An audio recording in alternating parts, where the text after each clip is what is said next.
It's the night of Autumn Volkov's and Shanna Kealoha's engagement dinner, both of their families gathering at the stone cottage in Henford-on-Bagley to celebrate their love. Tonight would be Autumn's last night as an unmarried woman and the last night as a Volkov, but she was more than ready to commit herself to Shanna and start a family with her. It didn't take long for their guests to arrive, which included Autumn's first and ex-girlfriend, Addison Chopra, her adoptive sister, Rory Oklo, Alexis's good friend, Candy Zest, and her daughter and retrograde amnesia's good friend, Alicia Zest, Nicole's boyfriend, Caleb Bator, and our newlyweds, Edward and Hillary Volkov. There were two guests Autumn and Shanna had invited who had yet to show up, but unluckily for regional dialect, that was about to change. Zayden. What was Rehab's soulmate Zayden doing here? Wait a second. This is Autumn's and Shanna's engagement dinner, a family event. Did that mean? Hold up. What was Zayden's last name again? Didn't it start with a K? Kibo. His last name is Kibo, but Shanna's last name is Kealoha. Wasn't she adopted? That must be Shanna's adoptive mom, Lunwola. Who was Lunwola married to? Akira Kibo. Who is? No. It can't be. It's not possible. Zayden Kibo is Shanna Kealoha's brother. Zayden is about to be ricotta cheese's brother-in-law. Oh my God. While respiratory infection contemplates her entire life, let's go see what everyone else is doing. It seemed like everyone was having a great time. Ezra and Caleb were really getting to know each other and Alicia was really enjoying her food. And the newlyweds, well.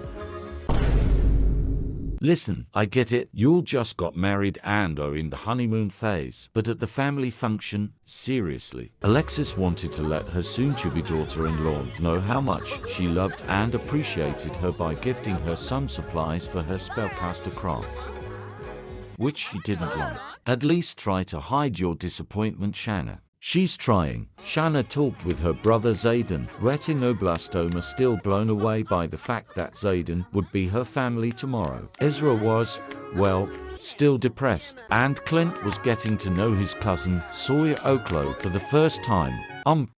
Clint, how do I tell this man? Let's hope he doesn't know they're cousins. Addison congratulated Autumn on her wedding and Alexis and Chris were arguing. You'll rarely argue and decide to do it at your daughter's engagement dinner out of all places. And Edward and Hillary were still going at it. Wouldn't it be so funny if he got her pregnant again?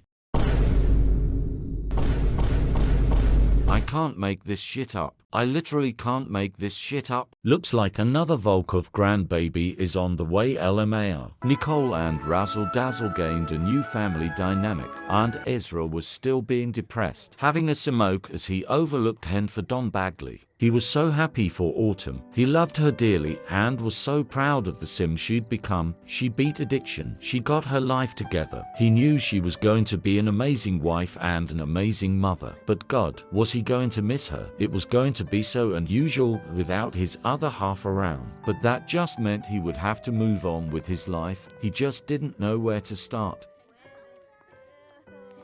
Perhaps with Mason Meshroom. OMG, not the beard. But why does he slay in a power bottom type of way? Autumn had enough of Ezra's lies. Him thinking he could get away with lying to her about not missing Mason was the dumbest mistake he could make. They're twins, remember. He missed Mason and couldn't decide whether or not to make the jump and reach out to him. So Autumn did that for him. She left them be while they got to talking. Of course, Ezra was so glad to see Mason again, no matter how angry he was at him, and Mason knew that Ezra was mad. He knew he deserved that ass beating. He was sorry he broke his trust, and he would totally accept it if Ezra wanted nothing to do with him ever again. But at the very least, he wanted Ezra to know how sorry he was, how much their friendship meant to him, how much their time in the tent and at the lodge meant to him, and how much he'd missed him. He gave Ezra an update on his life as well. He stopped selling medications, which he only did so he and his brothers could move out and away from their creepy stepfather, and is now a level 10 in the arts critic career, or a grand steward of the arts. He absolutely loves it and would love to show Ezra his home studio. Speaking of his home, he and his two brothers managed to rent a loft in San Myshuno's Arts Quarter, and if Ezra wanted, the spare room was his for him to move into whenever he wanted, if he wanted to.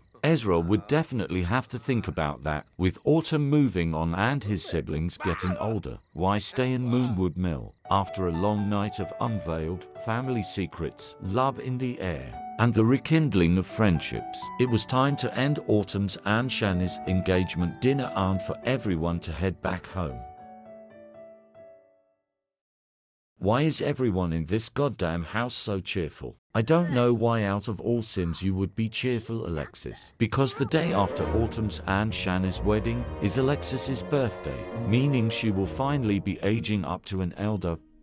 Ooh, this is going to hurt so bad. Since she was still going through her midlife crisis, she decided to actually try out one of her desires, spending the rest of her night building a rocket ship. Never would have thought Alexis of all my Sims would get into rocket science, but it's just what she needed, time by herself to think, and with the elder stage arriving shortly, she knew she needed to think quickly and about a lot. She doesn't have much time left. She needed to apologize to Autumn and apologize to her whole family for being so grumpy lately. She had her reasons, but Autumn was too preoccupied for that right now, with the wedding officially being today, as well as Autumn's and Shanna's birthdays both within the week. Autumn thought about how much time her addiction to Coca-Cola had taken away from her. She certainly never planned on getting married this late into her life. She missed out on so much with Shanna thanks to that disease, so she figured, why keep waiting? Why not make today even more eventful? She called her fiancée Shanna over. Though it was the middle of the night, Shanna raced right over, intrigued by what Autumn had on her mind. Autumn told Shanna that she wanted to have a science baby with her, and she wanted to have it right now.